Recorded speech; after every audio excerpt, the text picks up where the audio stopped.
ಆ ಕೈದಿಗಳ ಕೈಯಲ್ಲಿ ಮೊಬೈಲ್ ಇದೆ, ಸ್ಮಾರ್ಟ್ ಫೋನ್ಗಳಿದಾವೆ, ಕುಡಿತಾ ಇದ್ದಾರೆ, ಮೋಜು ಮಸ್ತಿ ಮಾಡ್ತಾ ಇದ್ದಾರೆ, ಯಾವುದೋ ಒಂದು ರೆಸಾರ್ಟ್ ಅನ್ನೋ ಫೀಲ್ ನಲ್ಲಿ ಅವರು ಜೈಲಿನ ಒಳಗಡೆ ಇದ್ದಾರೆ. ಏನ್ ಕಾರಣ ಇದಕ್ಕಂತ ಹೇಳಿ ಕೇಳಿದಾಗ ನೋಡಿ, ಅಧಿಕಾರಿಗಳ ನಿರ್ಲಕ್ಷ್ಯವೇ ಇದಕ್ಕೆ ಕಾರಣ. ಮಾನ್ಯ ಹೋಮ್ ಮಿನಿಸ್ಟರ್ ಇದರ ಬಗ್ಗೆ ಗಂಭೀರವಾಗಿ ಪರಿಗಣಿಸದಿರೋದೇ ಇದಕ್ಕೆ ಕಾರಣ. ರಾಜ್ಯದ ಮುಖ್ಯಮಂತ್ರಿಗಳು ಪರಪ್ಪನ ಅಗ್ರಹಾರ ಜೈಲಿನಲ್ಲಿ ಏನ್ ನಡೀತಾ ಇದೆ, ಏನು ಎತ್ತ ಅನ್ನೋದನ್ನ ವಿಚಾರ ಮಾಡದಿರೋದೇ ಇದಕ್ಕೆ ಕಾರಣ. ಉಗ್ರ ರೇಪಿಸ್ಟ್ಗಳ ಕೈಯಲ್ಲಿ ಮೊಬೈಲ್, ದೇಶದ ಭದ್ರತೆಗೆ ಮಾರಕವಾಗಿದ್ದಂತ ಮೋಸ್ಟ್ ವಾಂಟೆಡ್ ಉಗ್ರರು ಪರಪ್ಪನ ಅಗ್ರಹಾರ ಜೈಲಿನ ಒಳಗಡೆ ಇದ್ರೆ ಅವ್ರ ಕೈಯಲ್ಲಿ ಸ್ಮಾರ್ಟ್ ಫೋನ್ ಇದೆ, ಮೊಬೈಲ್ ಇದೆ, ಕುಡಿತಾ ಇದ್ದಾರೆ, ನಲಿತಾ ಇದ್ದಾರೆ, ಮೋಜು ಮಸ್ತಿ, ಕುಣಿತಾ ಇದ್ದಾರೆ, ಕುಪ್ಪಳಿಸ್ತಾ ಇದ್ದಾರೆ. ಏನ್ ನಡೀತಿದೆ ಹಾಗಾದ್ರೆ ಪರಪ್ಪನ ಅಗ್ರಹಾರ ಜೈಲಿನಲ್ಲಿ? ನೋಡಿ, ಉಮೇಶ್ ರೆಡ್ಡಿ ಮತ್ತೊಬ್ಬ ಕುಖ್ಯಾತ ಖತರ್ನಾಕ್ ನಟೋರಿಯಸ್ ಕೈಯಲ್ಲಿ ಮೊಬೈಲ್ ಇದೆ. ಮೊಬೈಲ್ ಕೊಟ್ಟವ್ರು ಯಾರು ಅವರಿಗೆ? ನೋಡಿ, ಯಾರಿಗೋ ವಾರ್ನ್ ಮಾಡ್ತಾ ಇದ್ದಾನೆ. ಜೈಲಿನ ಒಳಗಡೆ ಇದ್ಕೊಂಡೆಲ್ಲ ನಿಮ್ ನೆನಪಿದ್ಯಾ? ಜೈಲಿನ ಒಳಗಡೆ ಇದ್ದುಕೊಂಡೆ ಹೊರಗಡೆ ಇದ್ದವರಿಗೆ ಇವರು ಥ್ರೆಟ್, ಬೆದರಿಕೆ ಹಾಕಿದ್ದಂತ ಕರೆಗಳು ಇತ್ತೀಚೆಗೆ ಸುದ್ದಿಯಾಗಿತ್ತು. ಉಮೇಶ್ ರೆಡ್ಡಿ ನೋಡಿ ಕೈಯಲ್ಲಿ ಮೊಬೈಲ್ ಹಿಡ್ಕೊಂಡಿದ್ದಾನೆ. ಇವನ್ ಯಾರು ಗೊತ್ತಾಯ್ತಾ? ಗೋಲ್ಡ್ ಸ್ಮಗ್ಲಿಂಗ್ ಕೇಸ್ನಲ್ಲಿ ಒಳಗಡೆ ಇದ್ದಾಳಲ್ಲ ರಣ್ಯಾ ರಾವ್, ಆಕೆಯ ಪ್ರಿಯತಮ ಸೆಲ್ನ ಒಳಗಡೆ ತರುಣ್ ಐಷಾರಾಮಿ ಕ್ಯಾಪ್ ಹಾಕೊಂಡಿದ್ದಾನೆ. ಐಷಾರಾಮಿ ವೈಭೋಗ ಅನುಭವಿಸ್ತಾ ಇದ್ದಾನೆ. ಈತ ನಟೋರಿಯಸ್ ಭಯೋತ್ಪಾದಕ ಜೈಲಿನ ಒಳಗಡೆ ಕೈಯಲ್ಲಿ ಸ್ಮಾರ್ಟ್ ಫೋನ್ ಹಿಡ್ಕೊಂಡು ಎಷ್ಟು ಬಿಂದಾಸ್ ಆಗಿದ್ದಾನೆ ನೋಡಿ. ಯಾರ ಜೊತೆ ಸಂಪರ್ಕ ಮಾಡ್ತಾ ಇದ್ನೋ ಗೊತ್ತಿಲ್ಲ. ಈ ಉಗ್ರನ ಕೈಯಲ್ಲೂ ಕೂಡ ಐಸಿಸ್ ಉಗ್ರ ಸಾಮಾನ್ಯ ಅಲ್ಲ ರೀ, ಐಸಿಸ್ ಉಗ್ರ. ಆತನ ಕೈಯಲ್ಲಿ ಮೊಬೈಲ್ ಇದೆ, ಐಫೋನ್ ಬೇರೆ, ಕೈಯಲ್ಲಿ ಐಫೋನ್ ಇದೆ. ಐಸಿಸ್ ಉಗ್ರನ ಕೈಯಲ್ಲಿ ಸ್ಮಾರ್ಟ್ ಫೋನ್. ಈತ ಯಾರ ಜೊತೆ ಸಂಪರ್ಕ ಮಾಡ್ತಿರಬಹುದು, ಈತನನ್ನ ಯಾರು ಕಂಟ್ರೋಲ್ ಮಾಡ್ತಿರಬಹುದು, ಇನ್ನೇನಾದ್ರೂ ಭಯೋತ್ಪಾದಕ ಕೃತ್ಯದ ಬಗ್ಗೆ ಜೈಲಿನ ಒಳಗಿದ್ದುಕೊಂಡೇ ಆತ ಪ್ಲಾನ್ ಮಾಡ್ತಿರಬಹುದು. ಇದ್ಯಾವುದರ ಸಣ್ಣ ಸಂಶಯವೂ ಇಲ್ಲದಂತ ಈ ರಾಜ್ಯ ಸರ್ಕಾರ, ಕೇಂದ್ರ ಸರ್ಕಾರವೂ ಕೂಡ ಇದರ ಹೊಣೆಯನ್ನ ಹೊರಬೇಕಾಗುತ್ತೆ. ಇಂಥ ಕೈದಿಗಳಲ್ಲಿ ಇದ್ದಾರೆ ಅಂತ ಹೇಳಿದ್ರೆ ಅವ್ರನ್ನ ವಿಚಾರ ಮಾಡಬೇಕಲ್ಲ. ರಾಜ್ಯ ಸರ್ಕಾರ ಬಿಡಿ, ಫೇಲ್ಯೂರ್. ಹೋಮ್ ಡಿಪಾರ್ಟ್ಮೆಂಟ್ ಅಂತೂ ಫೇಲ್ಯೂರ್, ಜೈಲಾಧಿಕಾರಿಗಳಂತೂ ಇಲ್ವೇ ಇಲ್ಲ ಅಂತ ಅನ್ಸುತ್ತೆ. ಹಿಂಗಾದ್ರೆ ಹೆಂಗೆ? ಇದು ದೇಶದ ಭದ್ರತೆಯ ವಿಚಾರ. ಭಯೋತ್ಪಾದಕರು ಒಳಗಡೆ ಇದ್ದಾರೆ, ನಟೋರಿಯಸ್ ಕಿಲ್ಲರ್ಗಳಿದ್ದಾರೆ, ಅತ್ಯಾಚಾರಿಗಳಿದ್ದಾರೆ, ಮತ್ತೊಬ್ರು ಮಗದೊಬ್ರು ಅಂತ ಹೇಳಿ ಶಿಕ್ಷೆಯನ್ನು ಅನುಭವಿಸ್ತಾ ಇದ್ದಾರೆ. ಅಂತವರೆಲ್ಲ ಐಷಾರಾಮಿ ವೈಭೋಗವನ್ನ ಜೈಲಿನ ಒಳಗಡೆ ಅನುಭವಿಸ್ತಾ ಇದ್ರೆ ಹೊರಗಡೆ ಇದ್ದವ್ರು ಏನು ಅನ್ಕೊಳ್ಬೇಡ. ಸದ್ಯಕ್ಕೆ ಈ ಹೊತ್ತಿಗೆ ಏನ್ ನಡೀತಾ ಇದೆ, ಇದರ ಹೊಣೆ ಯಾರು, ಯಾಕೆ ಹೀಗಾಯ್ತು, ಹೇಗೆ ಹೀಗಾಯ್ತು, ಯಾರ ಜವಾಬ್ದಾರಿ ಇದು, ಎಲ್ಲಿ ಫೇಲ್ಯೂರ್ ಆಯ್ತು, ಎಲ್ಲದರ ಮಾಹಿತಿಯೊಂದಿಗೆ ನಮ್ಮ ಪ್ರತಿನಿಧಿ ಮಾದೇಶ್ ಈಗ ನೇರ ಸಂಪರ್ಕದಲ್ಲಿ ಜಾಯ್ನ್ ಆಗಿದ್ದಾರೆ. ಮಾದೇಶ್, ಐಷಾರಾಮಿ ವಿಲಾಸಿ ಜೀವನ ಜೈಲಿನ ಒಳಗಡೆ ಎಂತ ವಿಪರ್ಯಾಸ ನೋಡಿ ನಮ್ಮ ವ್ಯವಸ್ಥೆದು. ಸದ್ಯ ಏನ್ ವಿವರ ಇದೆ ಮಾದೇಶ್?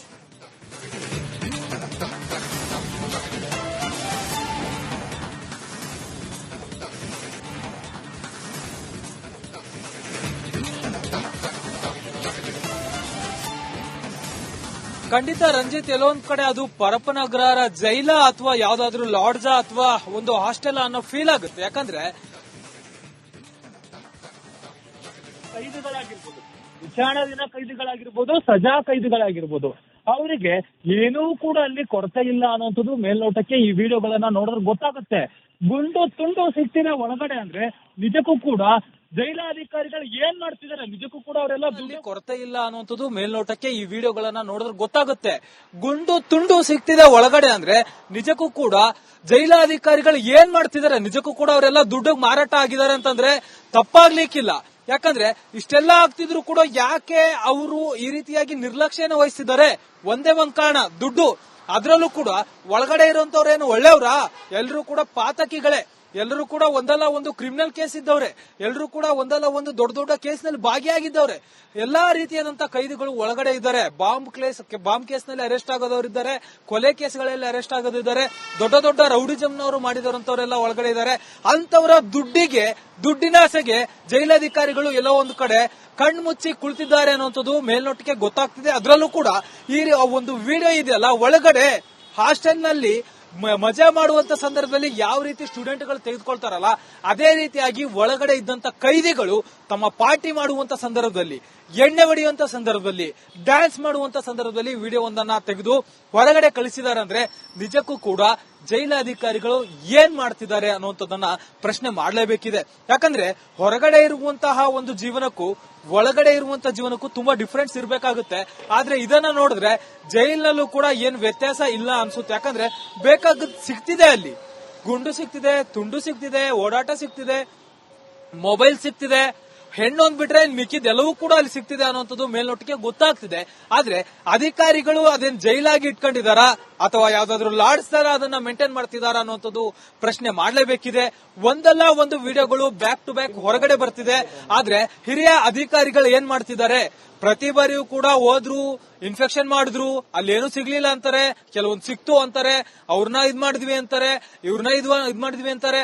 ಆದ್ರೆ ಕಳೆದ ಬಾರಿ ಅಂದ್ರೆ ಒಂದು ವರ್ಷದ ಹಿಂದೆ ದರ್ಶನ್ ಜೈಲಿನಲ್ಲಿ ಇದ್ದಂತ ಸಂದರ್ಭದಲ್ಲಿ ಈ ರೀತಿಯಾಗಿ ರಾಜತಿಥ್ಯ ಆಯ್ತು ಅಂತೇಳಿ ದೊಡ್ಡದಾಗಿ ಸುದ್ದಿ ಆಗಿತ್ತು. ಜೈಲಾಧಿಕಾರಿಗಳ ಮೇಲೆ ಎಫ್ಐಆರ್ ಕೂಡ ದಾಖಲಾಗಿತ್ತು. ಅದಾದ್ಮೇಲೆ ಈ ಒಂದು ಪ್ರಕರಣವನ್ನ, ಈ ರೀತಿಯಾದಂತಹ ಒಂದಷ್ಟು ವಿಚಾರಗಳನ್ನ ಸುಪ್ರೀಂ ಕೋರ್ಟ್ ಕೂಡ ಗಂಭೀರವಾಗಿ ಪರಿಗಣಿಸುವಂತ ಕೆಲಸವನ್ನ ಮಾಡಿತ್ತು. ಜೊತೆಗೆ ವಾರ್ನ್ ಮಾಡಿತ್ತು. ಏನಂತ, ಈ ರೀತಿಯಾಗಿ ಯಾವುದೇ ಒಂದು ವಿಚಾರ ಹೊರಗಡೆ ಬಂದ್ರೆ ನೇರವಾಗಿ ಅಲ್ಲಿದ್ದಂತವರನ್ನ, ಅಧಿಕಾರಿಗಳನ್ನ ಸಸ್ಪೆಂಡ್ ಮಾಡ್ತೀನಿ, ಜೊತೆಗೆ ಸುಪ್ರೀಂ ಕೋರ್ಟ್ ವರೆಗೂ ಕೂಡ ಕಳಿಸ್ತೀವಿ ಅಂತೇಳಿ ಸುಪ್ರೀಂ ಕೋರ್ಟ್ ವಾರ್ನ್ ಮಾಡುವಂತ ಕೆಲಸವನ್ನು ಮಾಡಿತ್ತು. ಅದಾದ್ರೂ ಕೂಡ ಎಲ್ಲೊಂದ್ ಕಡೆ ಜೈಲಾಧಿಕಾರಿಗಳು ಅಲ್ಲಿನ ಹಣದ ಆಸೆಗೆ ಅಂತೀರಾ ಅಥವಾ ಅವರ ನಿರ್ಲಕ್ಷ್ಯ ಏನಂತೀರಾ, ಈ ರೀತಿಯಾದಂತಹ ಪರಿಸ್ಥಿತಿ ಅಲ್ಲಿ ಇನ್ನೂ ಕೂಡ ಇದೆ. ಒಳಗಡೆ ಜಾಲಿಯಾಗಿ ಕೈದಿಗಳು ಓಡಾಡ್ತಿದ್ದಾರೆ, ಜಾಲಿಯಾಗಿ ಜೀವನವನ್ನ ಮಾಡ್ತಿದ್ದಾರೆ ಅನ್ನುವಂಥದ್ದು ಕಣ್ಣಿಗೆಲ್ಲ ಆ ಒಂದು ವಿಡಿಯೋ ಫುಟೇಜ್ ಗಳಿರುವಂತಹ ವಿಡಿಯೋದಲ್ಲಿರುವಂತಹ ಅದೇ ಅಲ್ಲಿರುವಂತಹ ಆರೋಪಿಗಳು, ಕೈದಿಗಳು ಓಡಾಡ್ತಿರೋದು, ಪಾರ್ಟಿ ಮಾಡ್ತಿರೋದು ಎಲ್ಲವೂ ಕೂಡ ದೃಶ್ಯಗಳು ಇಲ್ಲಿ ಸಾಕ್ಷಿಗಳಾಗಿದ್ದಾವೆ ಅಂದ್ರೆ ತಪ್ಪಾಗ್ಲಿಕ್ಕಿಲ್ಲ. ಈ ಒಂದು ವಿಚಾರಕ್ಕೆ ಸಂಬಂಧಪಟ್ಟಂತೆ ಸರ್ಕಾರವನ್ನ ಕೇಳಿದ್ರೆ, ಅಂದ್ರೆ ಗೃಹ ಇಲಾಖೆಯನ್ನ ಕೇಳಿದ್ರೆ ಏನಂತಾರೆ, ಕ್ರಮವನ್ನ ವಹಿಸ್ತೇವೆ, ಅವ್ರ ವಿರುದ್ಧ ಕ್ರಮ ಜರುಗಿಸ್ತೇವೆ ಅಂತವ್ರೆ. ಅಲ್ರಿ, ಇಷ್ಟು ವರ್ಷಗಳಿಂದ ಕೂಡ ಈ ರೀತಿ ಆಗ್ತಿದೆ. ಒಂದು ಕಟ್ಟುನಿಟ್ಟಿನ ಒಂದು ಕ್ರಮವನ್ನ ವಹಿಸೋದಕ್ಕೆ ಆ ರೀತಿಯಾಗಿ ವಿಡಿಯೋ ವೈರಲ್ ಆದ್ಮೇಲೆ ಕ್ರಮ ವಹಿಸಬೇಕು. ಅದಕ್ಕೂ ಮುಂಚೆ ಒಳಗಡೆ ಏನೆಲ್ಲ ಕಟ್ಟುನಿಟ್ಟಿನ ಕ್ರಮಗಳನ್ನ ಕೈಗೊಳ್ಳಬೇಕು ಅದನ್ನ ಮಾತ್ರ ಮಾಡೋದಿಲ್ಲ. ಆದ್ರೆ ಯಾವಾಗ ಮಾಧ್ಯಮಗಳು ಸುದ್ದಿ ಮಾಡುತ್ತೆ, ಯಾವಾಗ ಮಾಧ್ಯಮಗಳು ಪ್ರಶ್ನೆ ಮಾಡುತ್ತೆ, ಆಗ ಮಾತ್ರ ಅಧಿಕಾರಿಗಳಾಗಿರ್ಬೋದು, ಸರ್ಕಾರ ಆಗಿರ್ಬೋದು, ಗೃಹ ಇಲಾಖೆ ಆಗಿರ್ಬೋದು, ಆಗ ಮಾತ್ರ ಎಚ್ಚೆತ್ಕೊಳ್ಳೋದು ಯಾಕೆ? ಅದಕ್ಕಿಂತಲೂ ಮುಂಚೆ ಟೈಟ್ ಆಗಿ ಬಿಗಿಯಾಗಿ ಆ ಒಂದು ತಮ್ಮ ಕೆಲಸವನ್ನ ಯಾಕೆ ಅಧಿಕಾರಿಗಳು ಮಾಡೋದಿಲ್ಲ? ಹಾಗಾದ್ರೆ ಒಳಗಡೆ ಇರುವಂತ ಜೈಲಾಧಿಕಾರಿಗಳು ಕಂಪ್ಲೀಟ್ ಆಗಿ ಈ ಹಣದಾಸೆಗೆ ಮಾರು ಹೋಗಿದಾರಾ? ಅಲ್ಲಿರುವಂತ ರೌಡಿ ಶೀಟರ್ಗಳು, ಕೊಲೆಗಡಕರು, ಮತ್ತೆ ಬಾಂಬ್ ಇಟ್ಟಂತ ಟೆರರಿಸ್ಟ್ಗಳಿಗೆ ಅವರು ದುಡ್ಡನ್ನ ಇಸ್ಕೊಂಡು ಈ ರೀತಿಯಾಗಿ ಹೆಲ್ಪ್ ಮಾಡ್ತಿದ್ದಾರೆ ಅಂದ್ರೆ ನಿಜಕ್ಕೂ ಕೂಡ ಇದು ನಾಚಿಕೆಗೇಡು ಅಂತಂದ್ರೆ ತಪ್ಪಾಗ್ಲಿಕ್ಕಿಲ್ಲ. ಅಧಿಕಾರಿಗಳಿಗೆ ಶೇಮ್ ಆಗ್ಬೇಕು. ಯಾಕಂದ್ರೆ ಅಲ್ಲಿ ಬಂದಿರೋಂತವ್ರಿಗೆ ಯಾರ್ರಿ ಒಳಗಡೆ ನಿಮ್ಮೆಲ್ಲ ಮಾಹಿತಿಗಾಗಿ ಮಾದೇಶ್. ಆ ಕೈದಿಗಳ ಕೈಯಲ್ಲಿ ಮೊಬೈಲ್ ಇದೆ, ಸ್ಮಾರ್ಟ್ ಫೋನ್ಗಳಿದಾವೆ, ಕುಡಿತಾ ಇದ್ದಾರೆ, ಮೋಜು ಮಸ್ತಿ ಮಾಡ್ತಾ ಇದ್ದಾರೆ, ಯಾವುದೋ ಒಂದು ರೆಸಾರ್ಟ್ ಅನ್ನೋ ಫೀಲ್ ನಲ್ಲಿ ಅವರು ಜೈಲಿನ ಒಳಗಡೆ ಇದ್ದಾರೆ. ಏನ್ ಕಾರಣ ಇದಕ್ಕಂತ ಹೇಳಿ ಕೇಳಿದಾಗ ನೋಡಿ, ಅಧಿಕಾರಿಗಳ ನಿರ್ಲಕ್ಷ್ಯವೇ ಇದಕ್ಕೆ ಕಾರಣ. ಮಾನ್ಯ ಹೋಮ್ ಮಿನಿಸ್ಟರ್ ಇದರ ಬಗ್ಗೆ ಗಂಭೀರವಾಗಿ ಪರಿಗಣಿಸದಿರೋದೇ ಇದಕ್ಕೆ ಕಾರಣ. ರಾಜ್ಯದ ಮುಖ್ಯಮಂತ್ರಿಗಳು ಪರಪ್ಪನ ಅಗ್ರಹಾರ ಜೈಲಿನಲ್ಲಿ ಏನ್ ನಡೀತಾ ಇದೆ, ಏನು ಎತ್ತ ಅನ್ನೋದನ್ನ ವಿಚಾರ ಮಾಡದಿರೋದೇ ಇದಕ್ಕೆ ಕಾರಣ. ಉಗ್ರ ರೇಪಿಸ್ಟ್ಗಳ ಕೈಯಲ್ಲಿ ಮೊಬೈಲ್, ದೇಶದ ಭದ್ರತೆಗೆ ಮಾರಕವಾಗಿದ್ದಂತ ಮೋಸ್ಟ್ ವಾಂಟೆಡ್ ಉಗ್ರರು ಪರಪ್ಪನ ಅಗ್ರಹಾರ ಜೈಲಿನ ಒಳಗಡೆ ಇದ್ರೆ ಅವ್ರ ಕೈಯಲ್ಲಿ ಸ್ಮಾರ್ಟ್ ಫೋನ್ ಇದೆ, ಮೊಬೈಲ್ ಇದೆ, ಕುಡಿತಾ ಇದ್ದಾರೆ, ನಲಿತಾ ಇದ್ದಾರೆ, ಮೋಜು ಮಸ್ತಿ, ಕುಣಿತಾ ಇದ್ದಾರೆ, ಕುಪ್ಪಳಿಸ್ತಾ ಇದ್ದಾರೆ. ಏನ್ ನಡೀತಿದೆ ಹಾಗಾದ್ರೆ ಪರಪ್ಪನ ಅಗ್ರಹಾರ ಜೈಲಿನಲ್ಲಿ? ನೋಡಿ, ಉಮೇಶ್ ರೆಡ್ಡಿ ಮತ್ತೊಬ್ಬ ಕುಖ್ಯಾತ ಖತರ್ನಾಕ್ ನಟೋರಿಯಸ್ ಕೈಯಲ್ಲಿ ಮೊಬೈಲ್ ಇದೆ. ಮೊಬೈಲ್ ಕೊಟ್ಟವ್ರು ಯಾರು ಅವರಿಗೆ? ನೋಡಿ, ಯಾರಿಗೋ ವಾರ್ನ್ ಮಾಡ್ತಾ ಇದ್ದಾನೆ. ಜೈಲಿನ ಒಳಗಡೆ ಇದ್ಕೊಂಡೆಲ್ಲ ನಿಮ್ ನೆನಪಿದ್ಯಾ? ಜೈಲಿನ ಒಳಗಡೆ ಇದ್ದುಕೊಂಡೆ ಹೊರಗಡೆ ಇದ್ದವರಿಗೆ ಇವರು ಬೆದರಿಕೆ ಹಾಕಿದ್ದಂತ ಕರೆಗಳು ಇತ್ತೀಚೆಗೆ ಸುದ್ದಿಯಾಗಿತ್ತು. ಉಮೇಶ್ ರೆಡ್ಡಿ ನೋಡಿ ಕೈಯಲ್ಲಿ ಮೊಬೈಲ್ ಹಿಡ್ಕೊಂಡಿದ್ದಾನೆ.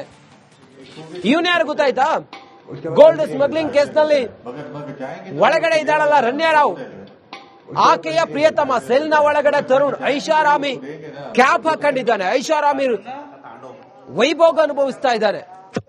ಈತ ನಟೋರಿಯಸ್ ಭಯೋತ್ಪಾದಕ ಜೈಲಿನ ಒಳಗಡೆ ಕೈಯಲ್ಲಿ ಸ್ಮಾರ್ಟ್ ಫೋನ್ ಹಿಡ್ಕೊಂಡು ಎಷ್ಟು ಬಿಂದಾಸ್ ಆಗಿದ್ದಾನೆ ನೋಡಿ. ಯಾರ ಜೊತೆ ಸಂಪರ್ಕ ಮಾಡ್ತಾ ಇದ್ನೋ ಗೊತ್ತಿಲ್ಲ.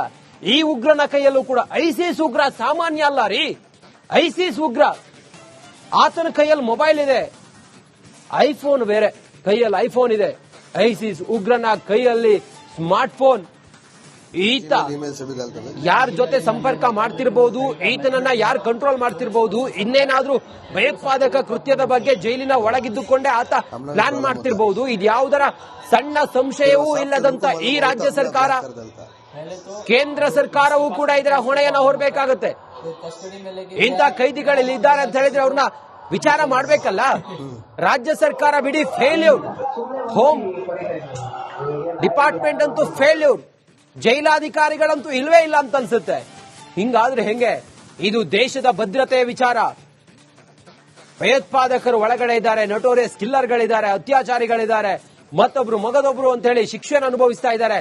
ಅಂತವರೆಲ್ಲ ಐಷಾರಾಮಿ ವೈಭೋಗವನ್ನ ಜೈಲಿನ ಒಳಗಡೆ ಅನುಭವಿಸ್ತಾ ಇದ್ರೆ ಹೊರಗಡೆ ಇದ್ದವ್ರು ಏನು ಅನ್ಕೊಳ್ಬೇಡ. ಸದ್ಯಕ್ಕೆ ಈ ಹೊತ್ತಿಗೆ ಏನ್ ನಡೀತಾ ಇದೆ, ಇದರ ಹೊಣೆ ಯಾರು, ಯಾಕೆ ಹೀಗಾಯ್ತು, ಹೇಗೆ ಹೀಗಾಯ್ತು, ಯಾರ ಜವಾಬ್ದಾರಿ ಇದು, ಎಲ್ಲಿ ಫೇಲ್ಯೂರ್ ಆಯ್ತು, ಎಲ್ಲದರ ಮಾಹಿತಿಯೊಂದಿಗೆ ನಮ್ಮ ಪ್ರತಿನಿಧಿ ಮಾದೇಶ್ ಈಗ ನೇರ ಸಂಪರ್ಕದಲ್ಲಿ ಜಾಯ್ನ್ ಆಗಿದ್ದಾರೆ. ಮಾದೇಶ್, ಐಷಾರಾಮಿ ವಿಲಾಸಿ ಜೀವನ ಜೈಲಿನ ಒಳಗಡೆ ಎಂತ ವಿಪರ್ಯಾಸ ನೋಡಿ ನಮ್ಮ ವ್ಯವಸ್ಥೆದು. ಸದ್ಯ ಏನ್ ವಿವರ ಇದೆ ಮಾದೇಶ್?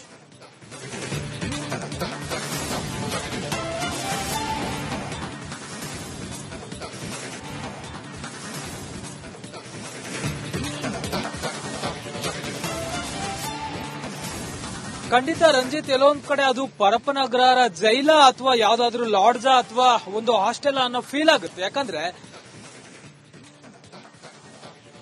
ಕೈದಿಗಳಾಗಿರ್ಬೋದು, ವಿಚಾರಣಾಧೀನ ಕೈದಿಗಳಾಗಿರ್ಬೋದು, ಸಜಾ ಕೈದಿಗಳಾಗಿರ್ಬೋದು, ಅವರಿಗೆ ಏನೂ ಕೂಡ ಅಲ್ಲಿ ಕೊರತೆ ಇಲ್ಲ ಅನ್ನೋಂಥದ್ದು ಮೇಲ್ನೋಟಕ್ಕೆ ಈ ವಿಡಿಯೋಗಳನ್ನ ನೋಡಿದ್ರೆ ಗೊತ್ತಾಗುತ್ತೆ.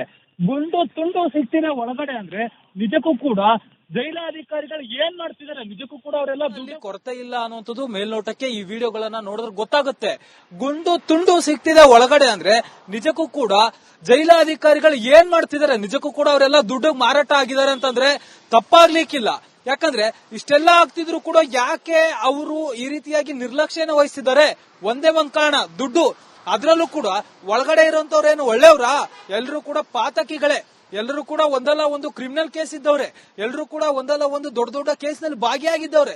ಎಲ್ಲಾ ರೀತಿಯಾದಂತ ಕೈದಿಗಳು ಒಳಗಡೆ ಇದ್ದಾರೆ. ಬಾಂಬ್ ಕೇಸ್ ನಲ್ಲಿ ಅರೆಸ್ಟ್ ಆಗೋದವರಿದ್ದಾರೆ, ಕೊಲೆ ಕೇಸ್ಗಳಲ್ಲಿ ಅರೆಸ್ಟ್ ಆಗೋದಿದ್ದಾರೆ, ದೊಡ್ಡ ದೊಡ್ಡ ರೌಡಿಸಂನವರು ಮಾಡಿದವರಂತವರೆಲ್ಲ ಒಳಗಡೆ ಇದ್ದಾರೆ.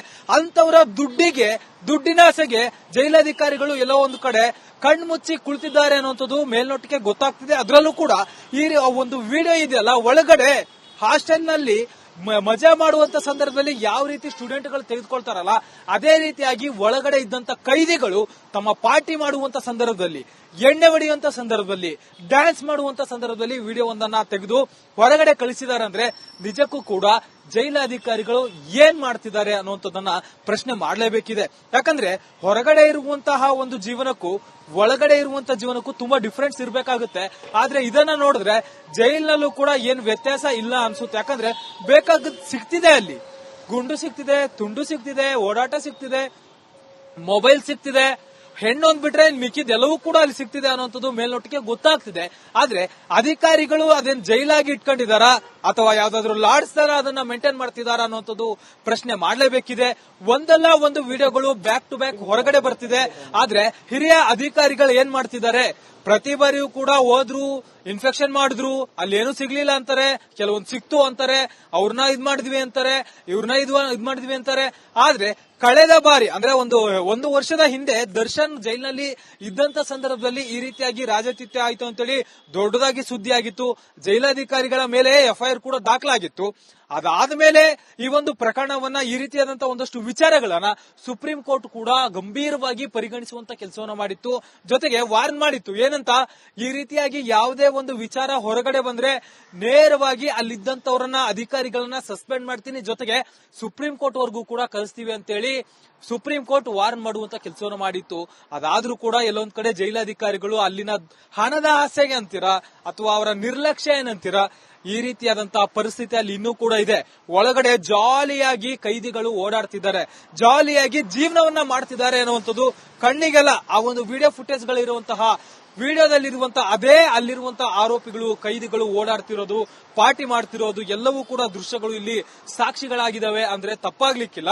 ಈ ಒಂದು ವಿಚಾರಕ್ಕೆ ಸಂಬಂಧಪಟ್ಟಂತೆ ಸರ್ಕಾರವನ್ನ ಕೇಳಿದ್ರೆ, ಅಂದ್ರೆ ಗೃಹ ಇಲಾಖೆಯನ್ನ ಕೇಳಿದ್ರೆ ಏನಂತಾರೆ, ಕ್ರಮವನ್ನ ವಹಿಸ್ತೇವೆ, ಅವ್ರ ವಿರುದ್ಧ ಕ್ರಮ ಜರುಗಿಸ್ತೇವೆ ಅಂತಾರೆ. ಅಲ್ರಿ ಇಷ್ಟು ವರ್ಷಗಳಿಂದ ಕೂಡ ಈ ರೀತಿ ಆಗ್ತಿದೆ. ಒಂದು ಕಟ್ಟುನಿಟ್ಟಿನ ಒಂದು ಕ್ರಮವನ್ನ ವಹಿಸೋದಕ್ಕೆ ಆ ರೀತಿಯಾಗಿ ವಿಡಿಯೋ ವೈರಲ್ ಆದ್ಮೇಲೆ ಕ್ರಮ ವಹಿಸಬೇಕು. ಅದಕ್ಕೂ ಮುಂಚೆ ಒಳಗಡೆ ಏನೆಲ್ಲ ಕಟ್ಟುನಿಟ್ಟಿನ ಕ್ರಮಗಳನ್ನ ಕೈಗೊಳ್ಳಬೇಕು ಅದನ್ನ ಮಾತ್ರ ಮಾಡುದಿಲ್ಲ. ಆದ್ರೆ ಯಾವಾಗ ಮಾಧ್ಯಮಗಳು ಸುದ್ದಿ ಮಾಡುತ್ತೆ, ಯಾವಾಗ ಮಾಧ್ಯಮಗಳು ಪ್ರಶ್ನೆ ಮಾಡುತ್ತೆ, ಆಗ ಮಾತ್ರ ಅಧಿಕಾರಿಗಳಾಗಿರ್ಬೋದು, ಸರ್ಕಾರ ಆಗಿರ್ಬೋದು, ಗೃಹ ಇಲಾಖೆ ಆಗಿರ್ಬೋದು, ಆಗ ಮಾತ್ರ ಎಚ್ಚೆತ್ಕೊಳ್ಳೋದು ಯಾಕೆ? ಅದಕ್ಕಿಂತಲೂ ಮುಂಚೆ ಟೈಟ್ ಆಗಿ ಬಿಗಿಯಾಗಿ ಆ ಒಂದು ತಮ್ಮ ಕೆಲಸವನ್ನ ಯಾಕೆ ಅಧಿಕಾರಿಗಳು ಮಾಡೋದಿಲ್ಲ? ಹಾಗಾದ್ರೆ ಒಳಗಡೆ ಇರುವಂತ ಜೈಲಾಧಿಕಾರಿಗಳು ಕಂಪ್ಲೀಟ್ ಆಗಿ ಈ ಹಣದಾಸೆಗೆ ಮಾರು ಹೋಗಿದಾರಾ? ಅಲ್ಲಿರುವಂತ ರೌಡಿ ಶೀಟರ್ಗಳು, ಕೊಲೆಗಡಕರು, ಮತ್ತೆ ಬಾಂಬ್ ಇಟ್ಟಂತ ಟೆರರಿಸ್ಟ್ಗಳಿಗೆ ಅವರು ದುಡ್ಡನ್ನ ಇಸ್ಕೊಂಡು ಈ ರೀತಿಯಾಗಿ ಹೆಲ್ಪ್ ಮಾಡ್ತಿದ್ದಾರೆ ಅಂದ್ರೆ ನಿಜಕ್ಕೂ ಕೂಡ ಇದು ನಾಚಿಕೆಗೇಡು ಅಂತಂದ್ರೆ ತಪ್ಪಾಗ್ಲಿಕ್ಕಿಲ್ಲ. ಅಧಿಕಾರಿಗಳಿಗೆ ಶೇಮ್ ಆಗ್ಬೇಕು. ಯಾಕಂದ್ರೆ ಅಲ್ಲಿ ಬಂದಿರೋಂತವ್ರಿಗೆ ಯಾರ್ರಿ ಒಳಗಡೆ ನಿಮ್ಮೆಲ್ಲ ಮಾಹಿತಿಗಾಗಿ ಮಾದೇಶ್.